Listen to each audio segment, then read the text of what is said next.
우리가 계속해서 살펴보고 있는 잠언은 한 편의 소설처럼 처음부터 끝까지 사건이 이어지는 그런 책은 아닙니다. 특별히 10장부터 22장까지의 중반부는 짧은 지혜의 말씀들이 연속해서 이어집니다. 그래서 한 절 한 절이 마치 다 독립된 그런 교훈처럼 보일 수 있습니다. 그런데 이 부분이 아무런 흐름 없이 흩어진 말씀들이 무작위로 기록되어진 것은 아닙니다. 여러 가지 현실적인 문제를 다루면서 그 중심에 하나님이 계신다라는 사실을 분명하게 알려줍니다. 오늘 우리가 함께 살펴볼 20장도 그렇습니다. 겉으로 보면 여러 가지 주제가 섞여 있는 것처럼 보입니다. 우리가 읽었듯이 술에 대한 경고, 왕에 대한 말씀, 게으름, 거래, 보증, 부모 공경, 서원 등 여러 가지 주제가 매우 다양하게 나타납니다. 그런데 오늘 말씀을 자세히 살펴보게 되면 이 모든 것을 하나로 관통하는 핵심 주제가 있는데 바로 하나님께서 사람의 길과 마음을 살피신다는 사실입니다. 사람들은 스스로가 자신의 길을 안다고 생각합니다. 그래서 내가 계획하고 판단하고 내가 선택하면 내 인생을 내가 원하는 방향으로 이끌어갈 수 있을 것이라 생각합니다. 그러나 오늘 말씀에서는 사람의 걸음은 여호와로 말미암는 것이기에 자기의 길을 다할 수 없다라고 이야기합니다. 따라서 잠언 20장을 통해 오늘 우리에게 주시는 것은, 오늘 주시는 하나님의 말씀은 지혜는 단순한 처세술이 아니라 하나님 앞에서 자신을 살피는 바로 그 모습이라는 것입니다. 이제 본격적으로 잠언 20장을 함께 살펴보도록 하겠습니다. 잠언 20장은 크게 네 부분으로 나눌 수 있습니다. 먼저 첫 번째 단락은 1절부터 11절까지의 말씀인데요. 이 단락에서는 지혜 없는 삶의 모습이 어떠한가를 이야기하고 있습니다. 우리가 이 단락을 세 부분으로 나누어 살펴보겠습니다. 첫 번째 부분은 1절부터 4절까지 말씀입니다. 자기 절제를 잃어버린 사람들의 모습을 이야기하고 있는데 우리가 먼저 1절 말씀을 한번 보도록 하겠습니다. 1절 말씀에서는 이렇게 이야기합니다.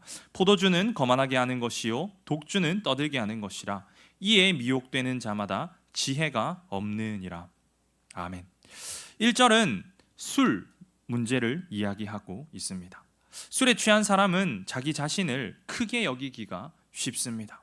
말이 많아지고 판단이 흐려지고 감정이 앞서게 됩니다. 그러다 보면 자기 자신을 높게 여겨서 자랑을 하고 또 하지 않아야 할 말까지 하게 됩니다. 이것이 바로 지혜 없는 사람들의 모습이라는 것입니다. 좀 더 정확히 이야기하자면 술에 취한 사람뿐만 아니라 사람이 미혹될 수 있는 모든 것에 휩싸이게 되면 그것이 자기 자신을 잃어버리게 만든다는 것입니다. 그것이 분노일 수도 있고요, 욕망일 수도 있고요, 인정일 수도 있고 돈이나 자존심일 수도 있습니다. 제가 고등학교 때 친구들과 축구를 하다가 작은 의견 충돌이 있었습니다. 함께 운동을 하다 보면 충분히 있을 수 있는 그런 일이었는데 그 순간 화가 매우 많이 났습니다. 그래서 하지 말아야 할 욕을 했습니다. 물론 저만 한 건 아닙니다. 제 친구도 똑같이 저에게 욕을 했습니다. 결국 이 일로 인해서 분위기가 굉장히 안 좋아졌고 또 저와 그 친구의 사이가 나빠지게 되었습니다. 회복하는데 굉장히 오랜 시간이 걸렸습니다. 순간적인 분노로 인해서 나 자신을 잃어버리고 그로 인해서 더 큰 문제가 생겼던 것입니다. 술에 취한 사람이 자기 자신을 잃어버리는 것처럼 또 분노에 휩싸인 사람이 자기 자신을 잃어버리는 것처럼 우리도 술이나 분노 외에도 인정받고 싶어하는 마음이나 돈이나 욕심과 같은 것들에 똑같이 미혹될 수 있을 것입니다. 그리고 우리가 무언가에 미혹되게 된다면 우리는 하나님 앞에서 스스로를 살피기가 너무나 어려워집니다. 그렇기 때문에 우리는 우리를 미혹하는 것들에 결코 마음을 빼앗겨서는 안 될 것입니다. 이어지는 2절과 3절은 같은 맥락의 이야기를 하고 있습니다. 2절은 왕의 진노에 대해서 그리고 3절은 다툼에 관하여 이야기하는데 이 두 말씀 모두 하나님께서 세우신 질서 앞에서 겸손해야 한다는 것을 이야기합니다. 먼저 2절에서는 왕의 진노가 사자의 부르짖음 같다고 이야기합니다. 고대 사회에서 왕은 한 나라를 다스리는 매우 강력한 권위를 가진 사람이었습니다. 그리고 그 권위는 하나님께로부터 온 것이었습니다. 물론 성경은 왕이나 지도자가 언제나 옳은 존재라고 이야기하지는 않습니다.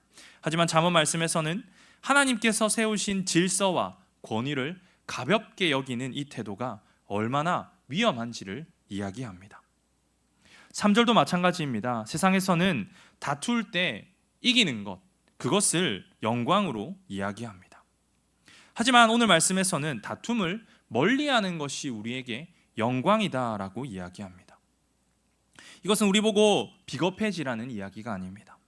꼭 하지 않아도 되는 말이라면 하지 않고, 지나가도 되는 일이라면 그냥 넘겨버리라는 것입니다. 지혜로운 사람은 자기 마음대로 모든 것을 판단하고 결정짓고 나서려 하는 것이 아니라 하나님께서 세우신 질서 앞에서 겸손하게 행동하는 사람입니다. 이어지는 4절에서는 게으름에 대해서 이야기합니다. 우리가 4절 말씀 다 함께 읽어보도록 하겠습니다. 4절 말씀입니다. 시작. 게으른 자는 가을에 밭 갈지 아니하나니 그러므로 거둘 때에는 구걸할지라도 얻지 못하리라. 아멘. 농사를 지을 때 이 때와 시기는 매우 중요합니다. 밭을 갈아야 할 때 밭을 갈지 않고, 씨를 뿌려야 할 때 씨를 뿌리지 않는다면, 또 잡초를 제거하고 물을 주어야 할 때 그러한 행동을 하지 않는다면 수확할 때 수확할 것이 없는 것은 당연한 모습입니다.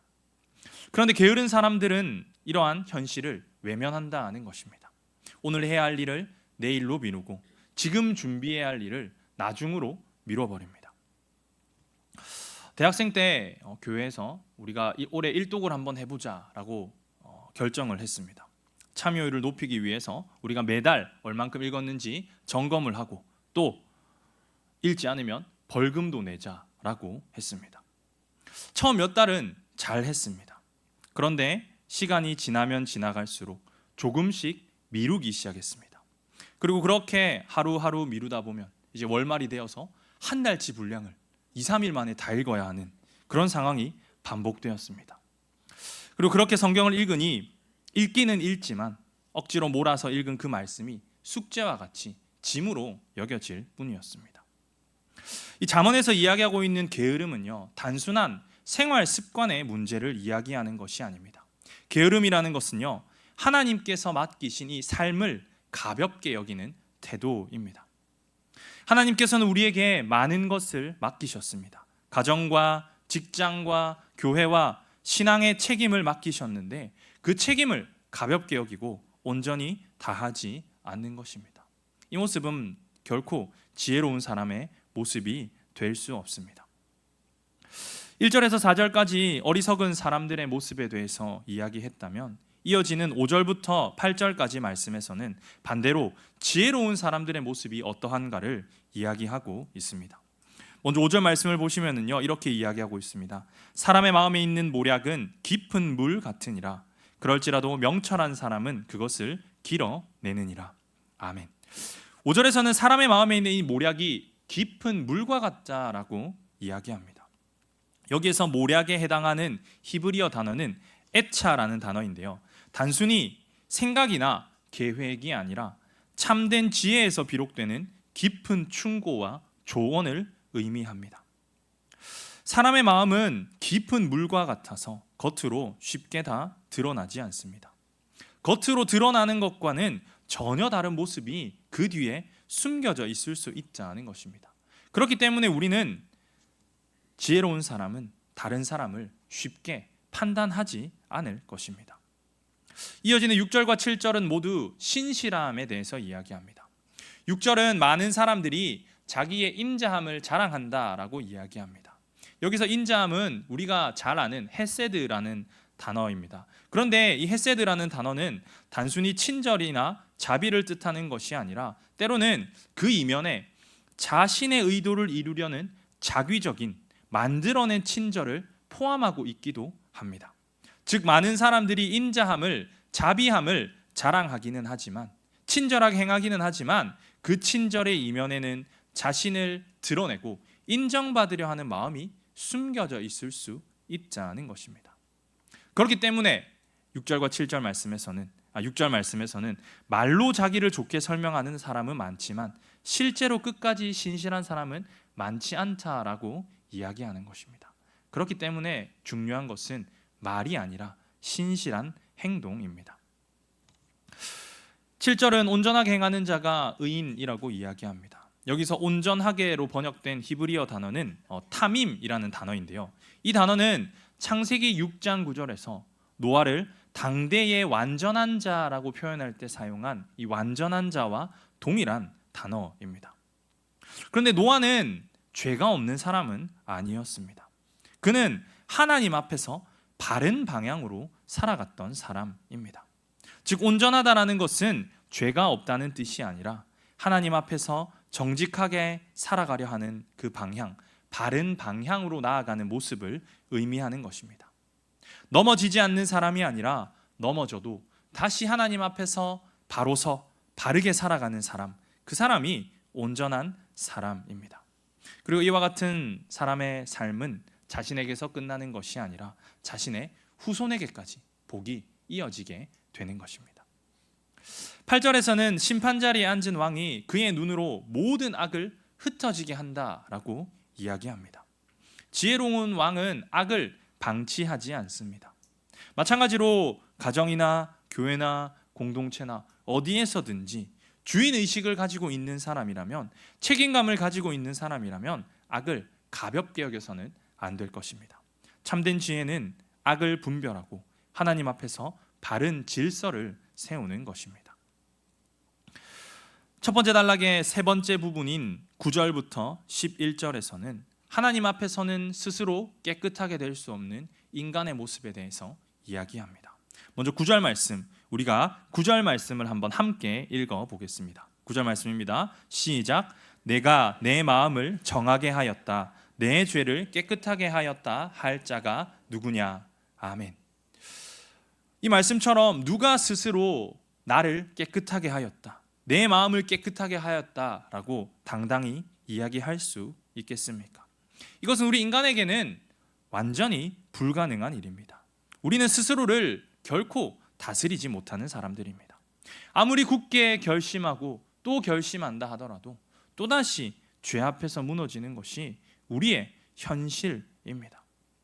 그런데 여기에서 중요한 사실이 있습니다. 성경 말씀은 우리에게 완전한 절망을 이야기하지 않습니다. 우리가 스스로 깨끗하게 할 수 없다라는 이 말씀은 절망의 선언이 아니라 우리에게 하나님의 은혜가 필요하다는 고백이기도 합니다. 인간이 의롭게 되는 길은 오직 한 가지, 예수 그리스도 안에 거하는 것입니다. 우리 연약함을 아시는 하나님께서는 우리를 너무나 사랑하셔서 그 길을 열어주셨습니다. 그렇기 때문에 우리는 우리 스스로를 어떻게 하면 깨끗하게 할 수 있을까 고민하고 노력하기보다 먼저 하나님 앞에 우리의 연약함을 온전히 내어드리고 하나님의 도우심을 구하며 나아가야 할 것입니다. 10절과 11절도 이러한 흐름을 그대로 이어나갑니다. 한결같지 않은 저울추는 하나님 앞에서 정직하지 못한 삶을 의미합니다. 그리고 11절에서는 아이라도 자신의 행동으로 자기의 품행을 드러낸다라고 이야기합니다. 아무리 말로 자신을 잘 포장한다 할지라도 우리의 행동에서 우리의 마음이 드러난다는 것입니다. 그렇기 때문에 우리가 말로는 아무리 스스로를 깨끗하다 이야기한들 하나님 앞에서 우리의 행동이 우리가 그러지 못함을 분명히 보여준다는 것입니다. 우리가 지금까지 살펴본 이 첫 번째 단락인 1절부터 11절까지의 말씀은 우리에게 한 가지 사실을 분명하게 이야기하고 있습니다. 우리는 스스로를 다스리지 못하는 존재이고 스스로를 깨끗하게 할 수 없는 존재라는 것입니다. 미혹되기도 하고요, 다투기도 하고요, 게으르기도 하고 속이기도 하는 것이 우리의 모습입니다. 그렇기 때문에 우리에게는 하나님의 은혜가 필요할 수밖에 없는 것입니다. 두 번째 단락은 12절부터 19절까지의 말씀입니다. 이 단락에서는 우리가 일상에서 사용하는 눈과 귀와 입 그리고 관계 안에서 행동들이 어떻게 지혜롭게 사용되어야 하는가를 이야기하고 있습니다. 이 단락은 두 부분으로 나누어 생각할 수 있습니다. 첫 번째 단락은 12절부터 15절까지의 말씀입니다. 먼저 12절과 13절은 함께 생각할 수 있습니다. 12절은 듣는 귀와 보는 눈이 다 여호와께서 지은 것이다 라고 이야기합니다. 하나님은 우리에게 귀와 눈을 주셨습니다. 그리고 귀와 눈은 듣고 보는 역할을 합니다. 우리는 이 듣고 보는 것을 통하여 무엇을 믿을지, 무엇을 따를지, 어떻게 행동할지를 생각하고 판단합니다. 그렇기 때문에 우리는 우리가 무엇을 보고 있는지, 무엇을 듣고 있는지를 잘 살펴야 합니다. 우리가 보는 것이, 우리가 듣는 것이 죄악을 향하여 가는 것인지 아니면 하나님의 영광을 위하여 가는 것인지를 살펴야 한다는 것입니다. 하나님께서 주신 귀와 눈을 죄가 아닌 하나님의 영광을 위해 사용해야 할 것입니다. 13절은 이어서 이렇게 이야기합니다. 너는 잠자기를 좋아하지 말라. 내가 빈궁하게 될까 두려우니라. 내 눈을 뜨라. 그리하면 양식이 족하니라. 아멘. 하나님께서는 우리에게 잠이라는 안식을, 쉼을 선물해 주셨습니다. 그런데 13절에서 이야기하는 잠은요, 긍정적인 의미가 아니라 부정적인 의미로 사용되고 있습니다. 책임을 회피하고 현실을 외면하는 태도를 지금 잠에 빗대어 설명하고 있는 것입니다. 그래서 우리는 단순히 잠에서 깨어나는 것이 아니라 우리가 처해 있는 삶을, 우리가 처해 있는 이 현실을 바르게 바라봐야 할 것입니다. 내가 어떤 상태 가운데 있는지, 어떤 것들을 미루고 있는지, 내 신앙이 어디에서 무너지고 있는지 이것을 살펴보아야 한다는 것입니다.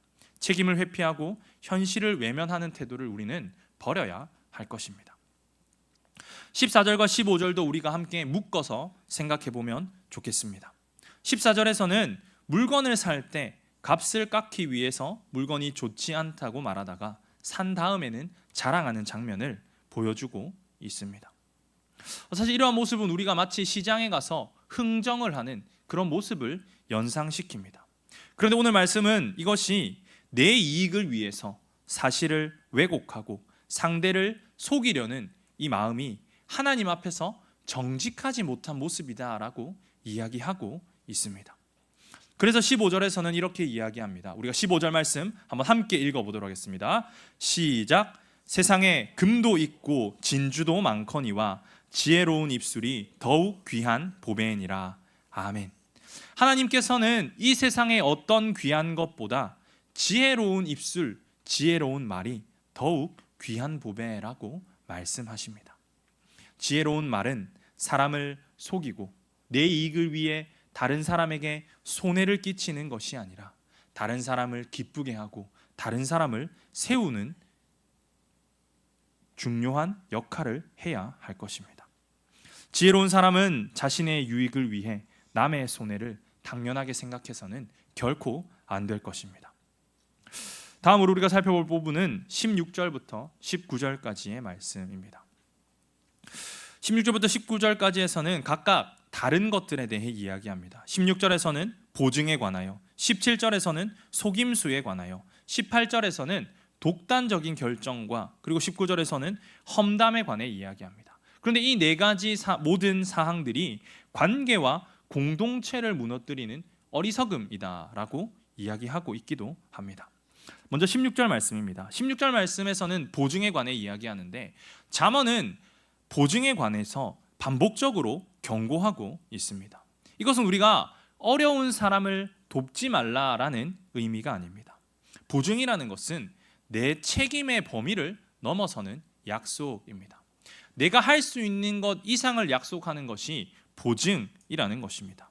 특별히 잘 알지 못하는 사람, 외인에게 서는 보증은 자기의 삶과 가정까지도 위험에 빠뜨리는 어리석음입니다. 따라서 지혜에는 바른 분별이 필요합니다. 지혜에는 바른 분별이 있어야만 하는 것입니다. 이어지는 17절 말씀입니다. 17절 말씀. 속이고 취한 음식물은 사람에게 맛이 좋은 듯하나 후에는 그 입에 모래가 가득하게 되리라. 아멘. 우리가 다른 사람을 속여 속임수로 얻게 되는 것이 처음에는 좋아 보입니다. 또 실제로 그것이 기쁘기도 합니다. 하지만 이러한 기쁨은 결코 영원할 수 없습니다. 죄는 처음에는 달콤해 보이지만 결국 우리의 삶을 파멸의 길로 이끌어가기 때문입니다. 18절에서는 지혜로운 사람은 혼자 모든 것을 다 결정하지 않는다라고 이야기합니다. 지혜로운 사람은 혼자 모든 것을 다 결정하는 것이 아니라 자기의 생각을 고집하는 사람이 아니라 겸손히 하나님과 다른 사람들의 의견을 구하고 그 조언을 들을 줄 아는 사람입니다. 우리는 겸손한 사람인지 아니면 독단적으로 모든 것을 결정하는 사람인지 한번 생각해 볼 필요가 있을 것입니다.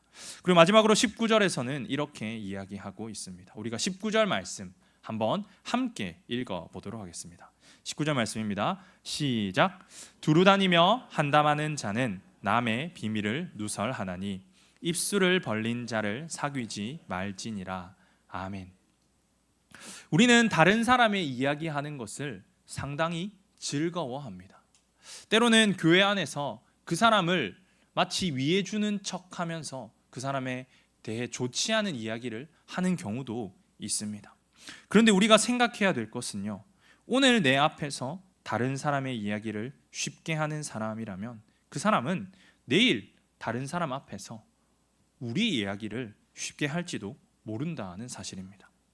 남의 비밀을 누설하는 사람은 나의 비밀도 누설할 것입니다. 다른 사람의 비밀을 쉽게 이야기하는 사람은 나 자신, 우리의 비밀도 쉽게 이야기할 것이라는 것입니다. 결국 우리의 이러한 사소한 한마디로 인해 다른 사람과의 관계가 무너질 수도 있음을 우리는 반드시 기억해야 할 것입니다. 12절부터 19절까지 이 두 번째 단락의 말씀은 우리에게 하나님께서 주신 이 눈과 귀와 입은 나의 유익을 위해서 사용되는 것이 아니라 하나님의 영광과 이웃을 세우기 위해 사용되어야 한다는 것을 이야기하고 있습니다. 우리의 말과 행동 하나하나가 관계와 공동체를 세우기도 하고 무너뜨리기도 한다는 이 사실을 우리는 기억해야 할 것입니다. 세 번째 단락은 20절부터 28절까지의 말씀입니다. 이 단락에서는 하나님을 기다리는 사람들의 삶이 어떠해야 하는가를 이야기합니다. 하나님이 세우신 질서를 따르고 내 힘이 아닌 하나님을 신뢰함으로 기다리고 정의와 긍휼로 행하는 것이 바로 지혜 있는 사람들의 삶입니다. 함께 살펴보겠습니다. 이 단락은 세 부분으로 나눌 수 있는데 첫 번째 부분은 20절과 21절 말씀입니다. 여기에서는 하나님이 세우신 질서 그리고 과정을 가볍게 여기지 말라 이야기합니다. 20절 말씀은 이렇게 이야기합니다. 자기의 아비나 어미를 저주하는 자는 그의 등불이 흑암 중에 꺼짐을 당하리라. 아멘. 사실 이 말씀은 하나님을 믿지 않는 사람들이라도 충분히 공감할 만한 그런 이야기입니다. 특히 우리나라는 유교 사회로 이 부모와 자식과의 관계, 특히 효를 굉장히 중요하게 생각했기 때문에 당연히 부모님에 대해서는 예의를 지켜야 한다라고 이야기했고 가르쳐 왔습니다. 그런데 오늘 말씀을 통해 우리가 생각해야 될 것은 이 부모를 저주하는 것은 단순히 효의 문제나 예의의 문제가 아니라 하나님께서 세우신 질서를 무너뜨리는 심각한 행동이라는 것입니다. 우리는 하나님께서 우리에게 말씀하신 부모를 공경하라라는 그 말씀을 기억하고 순종해야 할 것입니다. 21절도 같은 것을 이야기합니다. 정당한 과정을 거치지 않고 빠르게 성장한 산업은 결국 복이 되지 않을 것이다 라고 이야기합니다. 이 말씀을 생각하면 우리가 느껴지는 것이 있을 수 있습니다. 왜냐하면 우리나라는 세계적으로 유명한 빨리빨리를 가지고 있습니다. 외국인들이 한국에 와서 가장 놀라는 것 중 하나가 이 빨리빨리 문화라고 합니다. 엘리베이터가 닫히지 않으면 쉴 새 없이 닫힌 버튼을 누르고 배달 음식이 도착 시간을 5분만 지나도 당장 전화를 합니다. 인터넷이 1, 2초만 뜨지 않아도 답답해하는 것이 우리의 모습입니다. 실제로 외국인들이 한국에 생활하면서 가장 힘든 점 가운데 하나가 한국 사람들의 속도에 맞추는 것이라고 합니다. 그런데 이 빨리빨리 문화가 경제 성장의 원동력이 되기도 했지만 동시에 과정을 건너뛰고 결과만 얻으려다 더 큰 대가를 치르는 일들을 우리가 많이 보기도 했습니다. 신앙에 있어서도 다르지 않습니다. 때론 우리가 하나님께서 세우신 질서를 뒤로하고 편법으로 어떻게 유익을 한번 얻어보려 합니다. 하지만 오늘 말씀은 지혜로운 사람은 하나님께서 세우신 질서를 존중하는 사람이다라고 분명히 이야기하고 있습니다. 우리는 하나님께서 세우신 질서를 존중해야 할 것입니다. 두 번째로 22절부터 25절까지에서는 내 힘으로 모든 것을 해결하려 하는 태도를 경고하고 있습니다. 먼저 22절 말씀은 이렇게 이야기합니다. 우리가 함께 읽겠습니다. 22절 말씀입니다. 시작. 너는 악을 갚겠다 하지 말고 여호와를 기다리라. 그가 너를 구원하시리라. 아멘. 우리가 세상을 살아가다 보면 때론 억울한 일을 당할 때가 있습니다. 그런데 하나님께서는 우리에게 기다리라고 말씀하십니다. 이 기다림은 잘못된 일에 대해서 아무런 행동도 취하지 말라는 뜻이 아닙니다. 우리가 정당한 절차를 통해서 할 수 있는 일은 해야 할 것입니다. 하지만 복수심에 사로잡혀 내가 스스로 심판자가 되려 해서는 안 될 것입니다. 결코 스스로 심판자가 되려 해서는 안 될 것입니다. 악을 갚는 일은 전적으로 하나님께 속한 것이기 때문입니다. 23절에서는 다시 한번 속이는 저울에 대해서 이야기합니다. 속이는 저울은 단순히 경제적인 문제, 경제적인 유익만을 뜻하는 것이 아닙니다. 이것은 우리가 하나님께서 주시는 것으로 만족하지 못함을 이야기합니다. 하나님께서 주시는 것으로 만족하지 못할 때 자신의 이익을 위해 속이는 저울을 사용한다는 것입니다. 이어지는 24절에서는 이렇게 이야기합니다. 너무나도 중요한 말씀인데 우리가 한 목소리로 한번 함께 읽도록 하겠습니다. 24절 말씀입니다. 시작. 사람의 걸음은 여호와로 말미암나니 사람이 어찌 자기의 길을 알 수 있으랴. 아멘. 우리가 우리의 인생을 다 안다라고 생각합니다. 특히 시간이 지나며 살아온 세월이 많아지고 또 공부를 많이 해서 아는 것이 많아지게 된다면 또 자기가 어느 정도 좋은 위치에 오르게 된다면 스스로를 괜찮게 생각합니다. 그런데 오늘 말씀은 우리에게 분명히 이야기합니다. 사람의 걸음은 여호와로 말미암는 것입니다. 이 24절 말씀에서는 사람이라는 단어가 두 번 등장하는데 각기 다른 단어를 사용하고 있습니다. 먼저 상반절에 사람의, 제일 처음에 사용된 이 사람의에서 사람은 가베르라는 단어인데 이 단어는 힘센 용사를 뜻하는 단어입니다. 그리고 하반절에서 사용된 사람이에서는 이 사람은 아담, 즉 하나님의 형상으로 창조된 모든 인간을 뜻하는 단어입니다. 따라서 아무리 강하고 힘센 사람이라 할지라도 그 걸음은 여호와께로부터 나온 것이며 하나님의 피조물인 인간은 결코 그 창조주의 깊은 섭리까지 다 알 수 없다고 이야기하고 있는 것입니다. 저는 고등학교 3학년 때 정말 가고 싶은 대학이 있었습니다. 그래서 그 대학에 합격하기 위한 조건도 다 맞춰놨습니다. 그런데 결과가 불합격이었습니다. 그리고 크게 생각하지 않았던 대학에 합격을 했습니다. 그때는 정말 실망감이 컸습니다. 그런데 시간이 지나고 보니 제가 별로 생각하지 않았던 제가 가게 된 그 대학에서 너무나도 많은 은혜를 받게 되었습니다. 지금까지도 함께 신앙의 길을 걸어가고 있는 믿음의 동역자들을 만나게 해주셨고요. 또 지금의 아내도 그곳에서 만나게 해주셨습니다. 또한 많은 사람들과 그곳에서 교제하면서 앞으로 내가 어떤 삶을 살아가야 할까 고민하고 또 이제 나눌 때에 하나님께서 사람들을 통해서 또 제 마음 가운데 어떤 방향으로 나아가야 할지를 알려주셨습니다. 제가 계획했던 길은 아니었지만 그 길이 하나님께서 계획하신 가장 완벽한 길이었던 것입니다. 우리는 우리의 삶을 결코 예측할 수 없습니다. 물론 그렇다고 해서 아무런 계획도 없이 살아가라는 이야기는 아닙니다. 계획도 세워야 하고 준비도 해야 합니다. 하지만 그것을 절대적인 기준으로 삼아서는 안 될 것입니다.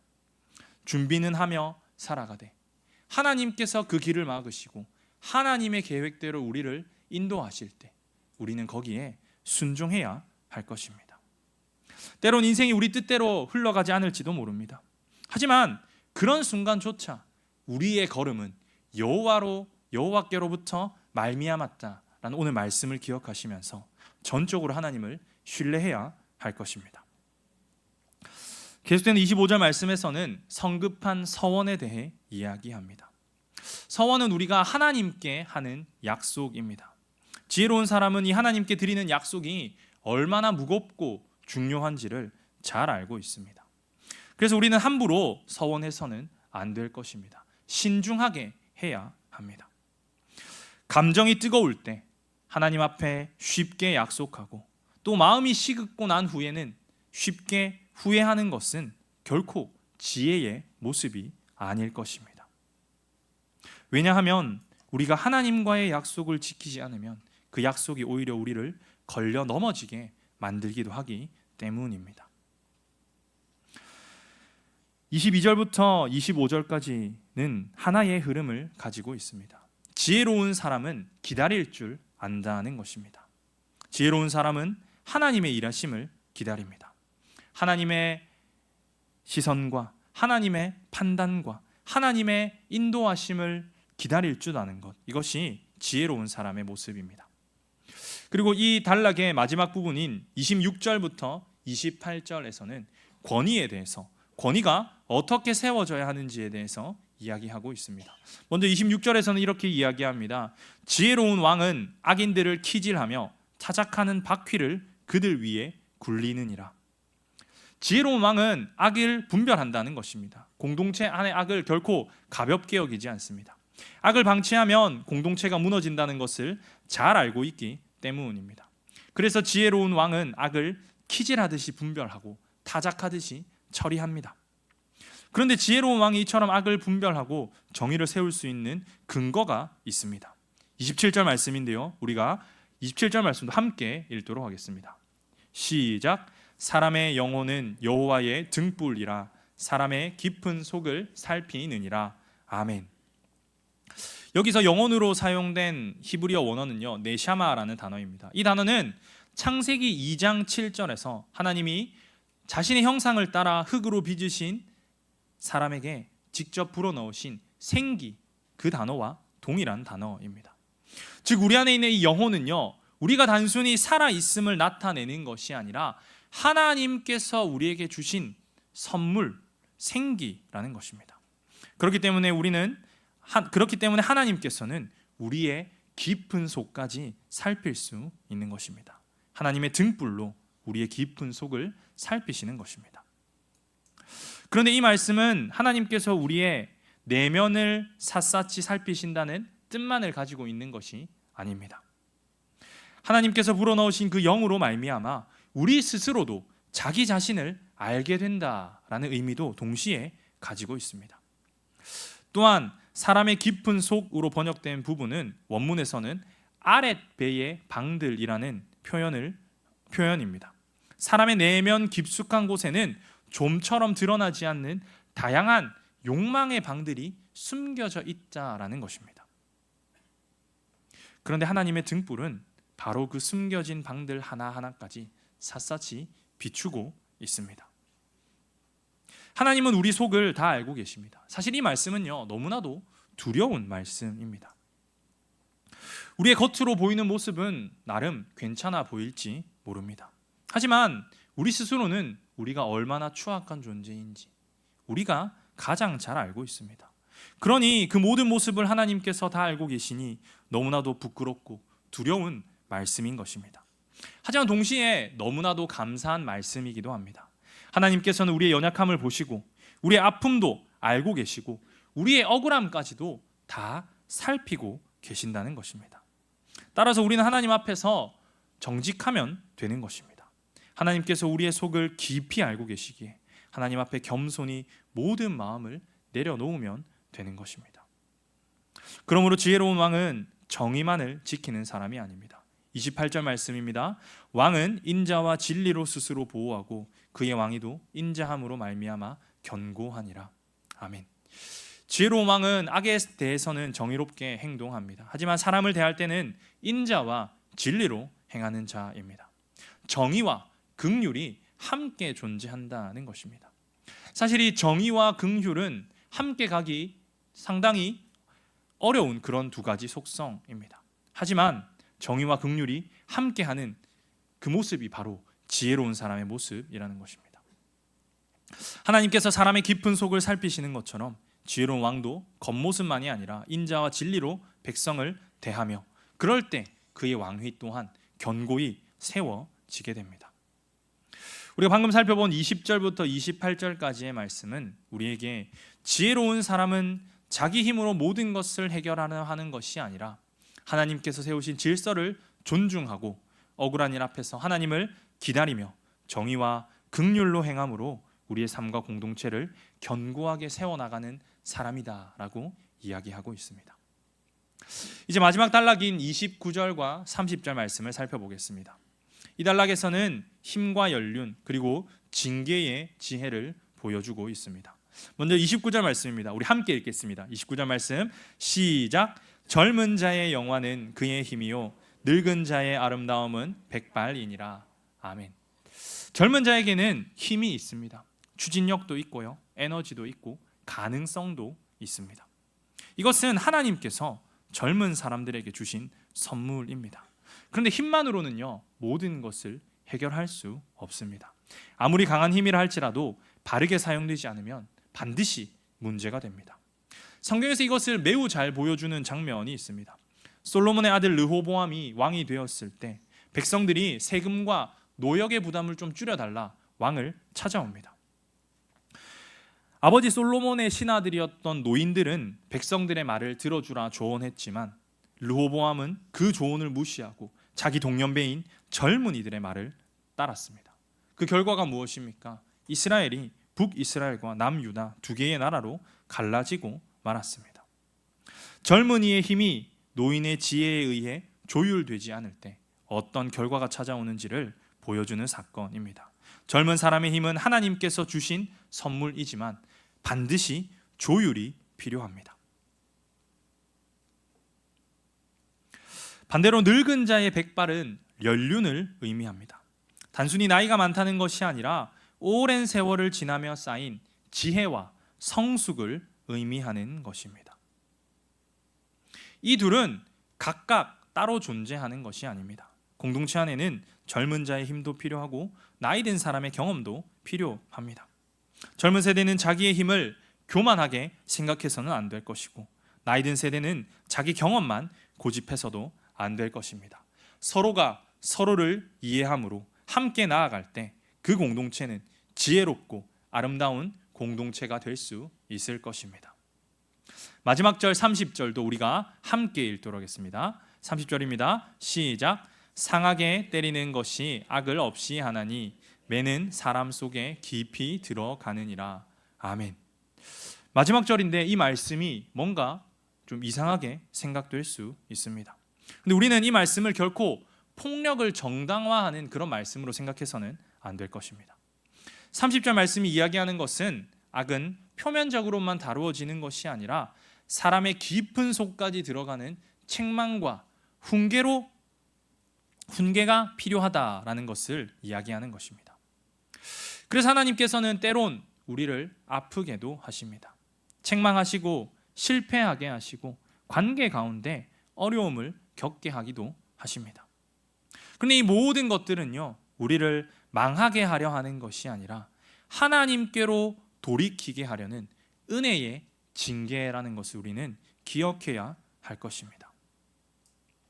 하나님께서 우리를 아프고 힘들게 하는 것은 우리를 돌이키게 하려는 은혜의 징계입니다. 이제 29절과 30절은 잠언 20장 전체를 마무리하는 말씀으로 이렇게 이야기합니다. 젊음의 힘도 노인의 연륜도 그리고 때론 아픈 징계도 모두 하나님께서 우리를 지혜롭게 세우시기 위해 사용하는 도구라는 것입니다. 그렇기 때문에 우리는 삶의 모든 자리에서 하나님 앞에 겸손히 서야 할 것입니다. 말씀을 정리하겠습니다. 잠언 20장은 정말로 많은 것들을 이야기하고 있습니다. 하지만 이 모든 말씀을 관통하는 하나의 주제가 있는데 바로 하나님 앞에서 자신의 삶을 살피는 사람이 지혜로운 사람이라는 것입니다. 지혜는 단순히 많이 아는 것을 의미하지 않습니다. 하나님 앞에서 나를 살피는 것, 그것이 지혜입니다. 내 입술과 행동과 마음과 생각, 그리고 미래에 대한 계획까지도 하나님 앞에서 돌아보는 것입니다. 그러므로 우리는 내 길을 내가 다 아는 것처럼 교만하게 살아가서는 안 될 것입니다. 내 힘으로 모든 것을 해결하려 하는 것이 아니라 우리의 모든 걸음을 인도하시는 하나님을 신뢰함으로 나아가야 할 것입니다. 남은 한 주 그리고 앞으로의 삶을 살아갈 때 우리의 말과 마음과 삶을 정직하게 살핌으로 지혜의 길을 걸어가는 우리 모든 성도님들이 되기를 간절히 소망합니다. 아멘.